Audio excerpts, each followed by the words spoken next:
ما طلعت شمس ولا غربت الا وانت في قلبي. حضرت شیخ الحدیث رحمۃ اللہ علیہ نے واقعہ لکھا ہے نا عبداللہ اندلسی رحمۃ اللہ علیہ کا، تفسیر سے لکھا ہے. حافظ الحدیث 1,00,000 حدیثیں یاد تھیں، حافظ قرآن تھے، لاکھوں بندے ان کے شاگرد تھے. حضرت شبلی رحمۃ اللہ علیہ کے شیخ ایک مرتبہ اپنے شاگردوں کے ساتھ جا رہے تھے، ایک نصارہ کی بستی کے قریب سے گزرنا ہوا تو ان کے گھروں کے اوپر صلیبیں لٹکی ہوئی تھیں، صلیب کے نشانات بنے ہوئے تھے. تو شیخ نے ان کو دیکھا اور کہنے لگے یہ کیسے کم عقل لوگ ہیں، اللہ کے ساتھ شریک بناتے ہیں. بس اتنی سی بات ہوئی. اس کے بعد نماز کا وقت تھا تو انہوں نے شاگردوں کو کہا کہ بھائی وضو کرو، نماز کی تیاری کر لو. تو بستی کے باہر ایک کنواں تھا، سب وہاں پر وضو کرنے کے لیے چلے گئے. جب وضو کرنے کے لیے گئے تو کچھ نوجوان لڑکیاں بستی کی وہاں پانی بھر رہی تھیں اور یہ ان کے انتظار میں کھڑے ہو گئے. تھوڑی دیر کے بعد جب وہ چلی گئی تو شاگردوں نے کہا کہ حضرت وہ چلی گئی ہیں، اب ہم وضو کر لیں. تو وہ کہنے لگے کہ نہیں، بس تم لوگ وضو کرو اور نماز پڑھو، میرے اندر تو جو کچھ تھا وہ سب کا سب مجھ سے چھین لیا گیا، میرا اندر خالی ہو گیا. بڑا کہا مگر انہوں نے کہا نہیں جاؤ. لوگوں نے نماز پڑھی، بہت دیر منت سماجت کی مگر وہ وہیں بیٹھے رہے، حتیٰ کہ ان کے کہنے پر شاگرد واپس آ گئے. اب جب واپس آئے اور انہوں نے آ کے اپنے مقام پہ لوگوں کو بتایا کہ ہمارے استاد کے ساتھ تو یہ بنا، تو لوگوں کا تو رو رو کے برا حال ہو گیا. عجیب کیفیت لوگوں کی کہ اتنے نیک آدمی، قرآن کے بھی حافظ، حدیث کے بھی حافظ، 1,00,000 حدیثیں جن کو یاد ہوں اور جو لاکھوں بندوں کی ہدایت کا ذریعہ بن رہے ہوں، ان کے ساتھ یہ کیفیت آ گئی. خیر ادھر معاملہ کیا ہوا کہ جب وہ لوگ چلے گئے تو عبداللہ اندلسی رحمۃ اللہ علیہ اٹھے اور بستی کے ایک بندے سے پوچھا کہ وہ جو لڑکیاں پانی بھر رہی تھیں ان میں اس طرح کے کپڑوں والی لڑکی کون تھی؟ اس نے کہا کہ بستی کا جو سربراہ ہے، امیر ہے، اس کی بیٹی ہے وہ. پوچھا گھر کہاں؟ اس نے کہا فلاں جگہ گھر ہے. گئے، دروازہ کھٹکھٹایا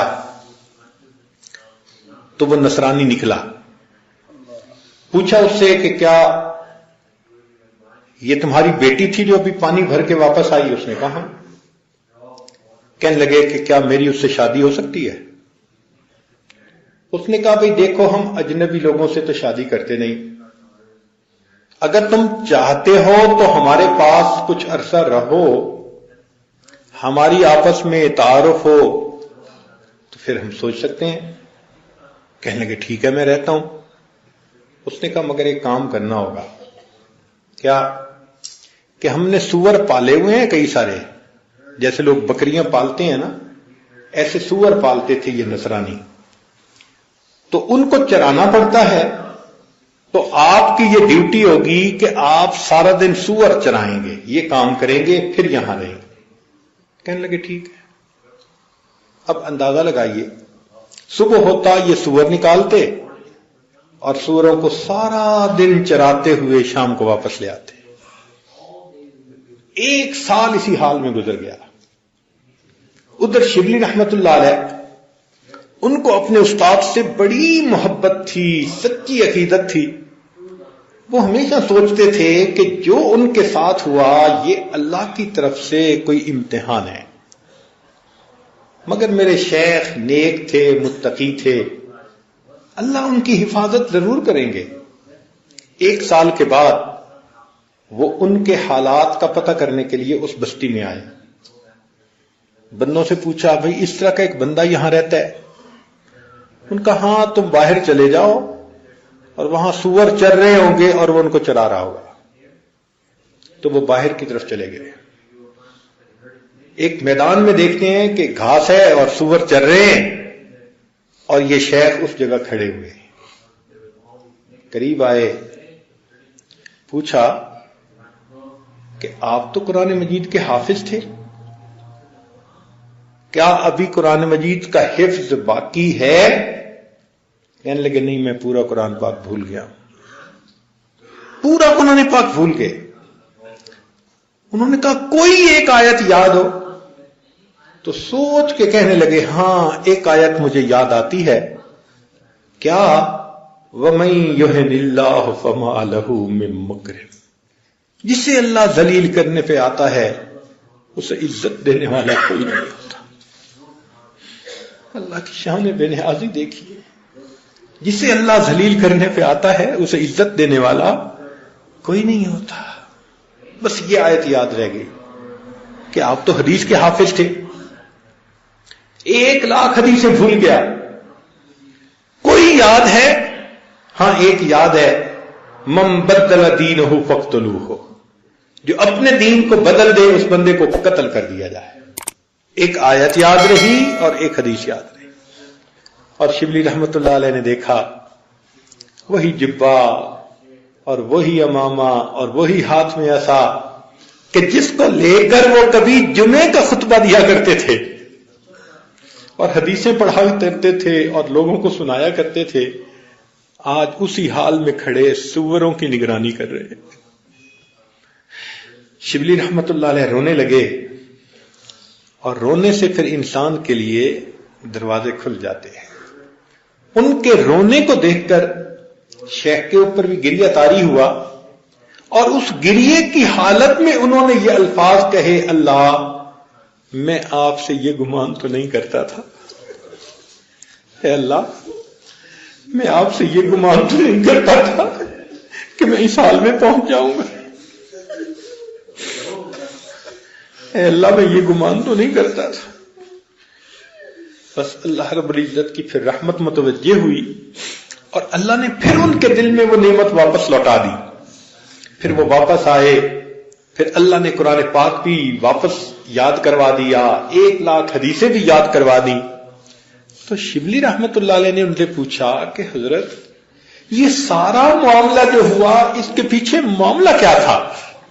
تو انہوں نے کہا کہ جب میں عیسائیوں کی بستی کے قریب سے گزر رہا تھا تو صلیب کو دیکھ کر میرے ذہن میں ایک بات آئی, یہ کیسے کم عقل ہیں جو اللہ کے ساتھ کسی کو شریک بناتے ہیں. اس بات پہ میری پکڑ ہوئی.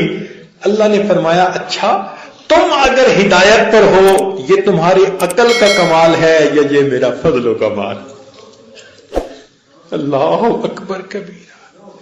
تو اگر اتنی باریک باریک باتوں پہ پکڑ ہو جاتی ہے پھر ہم کس کھیت کی گاجر مولی ہیں بھائی. ہمیں تو اللہ تعالیٰ سے بہت ڈرنا چاہیے, جتنا کریں اتنا ڈریں کہ اے پروردگار عالم تو ہم پر مہربانی فرما دینا اور ہمیں اس دنیا سے جاتے ہوئے ایمان کی سلامتی کے ساتھ اللہ آخرت کی طرف لے جانا. ہم اس قابل نہیں ہیں. یہ فتنوں کا زمانہ ہے, دجالی فتنے شروع ہو چکے ہیں. نبی علیہ الصلوۃ والسلام نے جس وقت میں کہا کہ ایک وقت آئے گا تم دیکھو گے صبح ایک وقت ایمان والا ہوگا, شام سونے کے لیے بستر پہ جائے گا ایمان سے خالی. تو وہی کوئی غلطی نہ ہو جائے, کوئی کوتاہی نہ ہو جائے, انسان ہر وقت اللہ سے ڈرتا بھی رہے, معافی بھی مانگتا رہے اور اللہ تعالیٰ کی رحمت کی طرف متوجہ ہو. پروردگار عالم ہمارے حال پر رحمت کی نظر فرما اور الہی ہمیں اپنی رحمت ہی کا معاملہ فرما.